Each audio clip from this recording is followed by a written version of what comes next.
बिस्मिल्लाहिर्रहमानिर्रहीम रहमतुल्लाहि व बरकातुहू। बू से औरत की पहचान करने का तरीका, बू मतलब खुशबू से औरत की पहचान करने का तरीका, तो वो क्या तरीका है इंशाल्लाह इस वीडियो में हम सबको मालूम हो जाएगा।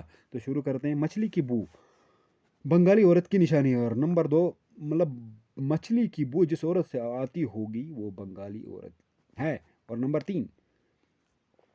नंबर दो, बकरे की बू जिस औरत से आती होगी वो हबशा औरत की निशानी है, वो हबशी औरत होगी। और नंबर तीन, बिल्ली की बू ईसाई औरत की निशानी है, जिस औरत से बिल्ली की बू आती होगी वो ईसाई औरत है। और नंबर चार, सूर की बू जिस औरत से आती होगी वो यहूदी औरत की निशानी, वो यहूदी औरत होगी। और नंबर पाँच, ऊँट की बू मिस्री औरत की निशानी। और नंबर छः, खरगोश की बू यूरोपीय औरत की निशानी। और नंबर सात, गलेरी की बू यूनानी औरत की निशानी। नंबर आठ, कबूतर की बू तुर्की औरत की निशानी। और नंबर नौ, कुत्ते की बू हिंदू औरत की निशानी, जिस औरत से कुत्ते की जैसी बदबू आती, कुत्ते की जैसी बू आती होगी वो हिंदू औरत है। और नंबर 10, शेर की बू नॉर्वे औरत की निशानी। और नंबर 11, चूहे की बू फ्रांसी औरत की निशानी है।